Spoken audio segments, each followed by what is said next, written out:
Good afternoon, welcome back to my channel Atishi Das ব্লগে তোমাদের অনেক অনেক শুভেচ্ছা। কেমন আছো? ভালো আছো? আমিও ভালো আছি। এখন থেকে আমি আমার ব্লগটা স্টার্ট করে দিলাম। উঠেছি তো অনেক সকালে, কাজকর্ম তো করতে তো হবে, কি না করি সমস্তটা তোমাদের সঙ্গে প্রত্যেকদিন শেয়ার করি, আর আজকেও করবো। তার আগে পুরো ভিডিওটা দেখবে, কেউ স্কিপ করবে না। ভালো লাগলে অবশ্যই লাইক করবে, সাবস্ক্রাইব করবে আর ঘন্টাটা বাজিয়ে দেবে।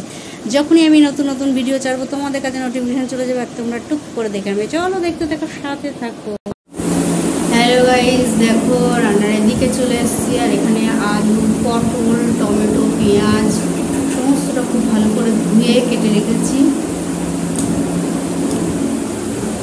আর এখানে দেখো কাতলা মাছটা আঁশ ছাড়িয়ে ভালো করে ধুয়ে নুন হলুদ মাখিয়ে নিয়েছি। আর এখানে দেখো মশলাটা বেটে নিয়েছি। এখানে আছে আদা, পেঁয়াজ, কাঁচা লঙ্কা আর জিরে গুঁড়ো। মাছে সাধারণত আমি রসুন দিই না, ভালো লাগে না আমার, তাই রসুন দিইনি। চলো এবার রান্নাটা বসিয়ে দিই। আজকে মাছের ঝোল ভাত করবো আর কুমড়ো সেদ্ধ। দেখো গাইস, আমার মশলাটা কষানো একদম হয়ে গেছে। আলু দিয়ে আমি মশলাটাকে কষিয়ে নিয়েছি। আর এর মধ্যে আমি এখন পটলগুলো দিয়ে দেবো। ভেজে রেখেছি পটলগুলো, এই যে মাছ আর পটল খুব ভালো করে লাল করে ভেজে রেখেছি। এই পটলটা দিয়ে একটু নেড়ে তারপর একটু গরম জল দিয়ে, আমি একটু কম তেলেই রান্না করেছি।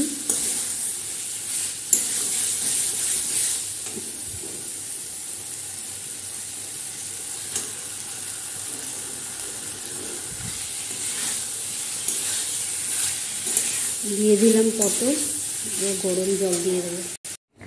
দেখো গাইস, আমার আলু পটল দিয়ে কাতলা মাছের ঝোল একদম রেডি।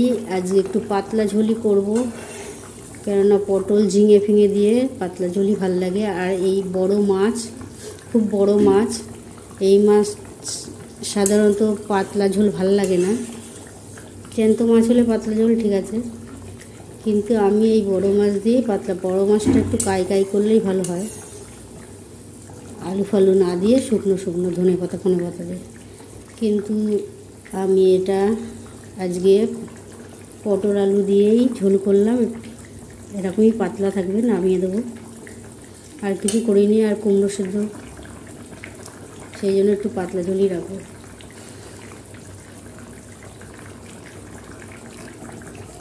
আর আজকে বীভৎস গরম পড়েছে, গরম ভ্যাপসা গরম। রোদের অত ইয়ে নেই, কিন্তু তাও গরম। জানি না বৃষ্টি হবে কিনা, মেঘলা করে রেখেছে। হ্যালো গাইস, দেখো খেতে বসে গেছি। আর এখানে গরম গরম ভাত, কাতলা মাছ, পটল আলু দিয়ে দেখতে পাচ্ছি ঝোল। আর ও খাচ্ছে সকালের তরকারি, লুচির তরকারি, মাছের ঝোল আর কুমড়ো সেদ্ধ। এটাই আজকে আমাদের দুপুরের লাঞ্চ। চলো সেরে নিই। এইমাত্র খাওয়া দাওয়া হয়ে গেল। আর আজকে খেতে বসে যা কাণ্ড হলো, সেই ফ্যানের মধ্যে প্লাস্টিক জড়িয়ে গেছে, তাই নিয়ে একদম ভয়ে বুক একদম কেঁপে সে কী অবস্থা। ভেবেছি কারেন্ট লেগে গেল নাকি শর্ট সার্কিট ঘটলো। যাই, হ্যালো গাইস, খাওয়া দাওয়া তো অনেক আগেই হয়ে গেছে। আর খেয়ে দিয়ে উঠে বাসন টাসন মেজে একটু জায়গা মুছে গ্যাসটা মুছে তারপর তোমাদের সঙ্গে কথা বলতে এলাম। আর খেয়ে দিয়ে তো ও চলে গেছে, বেরিয়ে গেছে। আর আমার এখন কোনো তাড়া নেই, এখন বসবো, বসে একটু তোমাদের সঙ্গে বকবক করবো। আর এখন ঠাকুরের প্রসাদে বলেছি, এখন লিচুর সিজন, তাই রোজই এখন মাঝে মাঝে লিচু নিয়ে চলে আসছে। এই দেখো লিচুগুলো কি বড় বড় দেখো, এখন জানি না কেমন মিষ্টি হবে।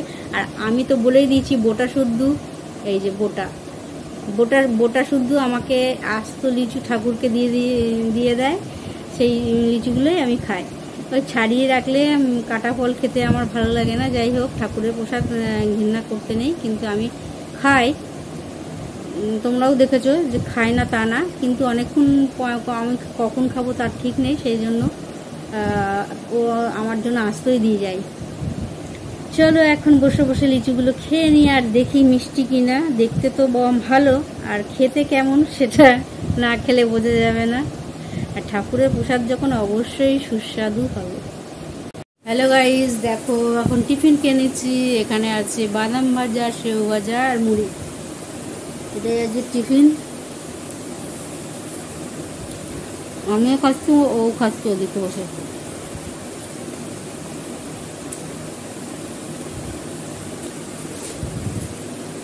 এই যে বাদাম ভাজা, সেও ভাজা সব এনেছে।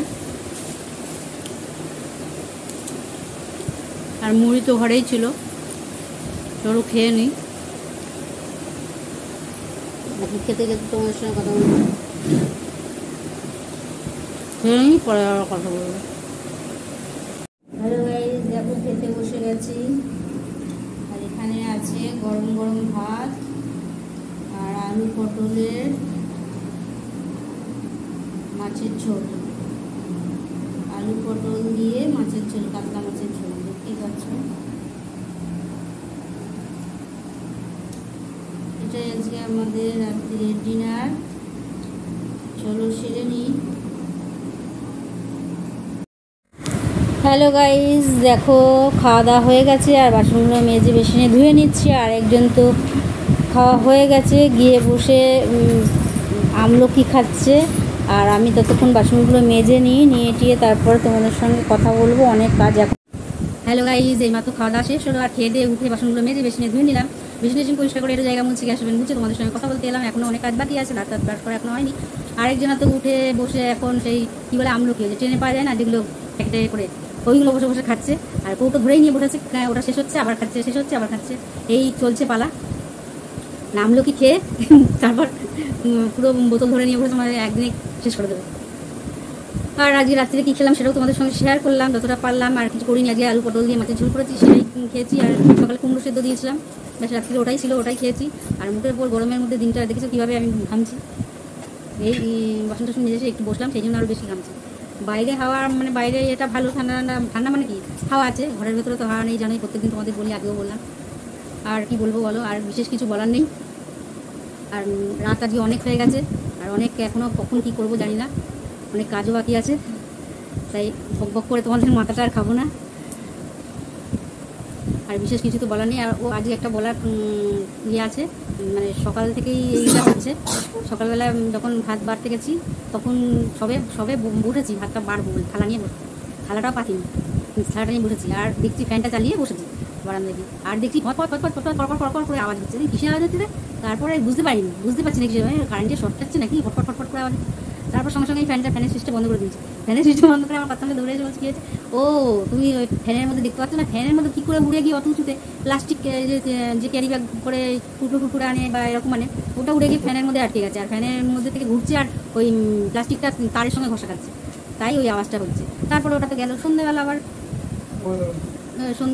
আবার ওইরকম ও এসে দেখি ফর করে আওয়াজ হচ্ছে, কিসের আওয়াজ হচ্ছে। তারপরে দেখি কিছুই আওয়াজ হচ্ছে না, একদম ঠক ঠক ঠক করে আওয়াজ হচ্ছে। দরজায় বারবার করে গিয়ে খুললাম, কেউ নেই। জানি না কি কেউ মেরে চলে যাচ্ছে নাকি, এই হলো ব্যাপার। চলো আর তোমাদের সঙ্গে বেশি বক বক করবো না, আগের মতো ব্লগটা এখানেই শেষ করি। Good night.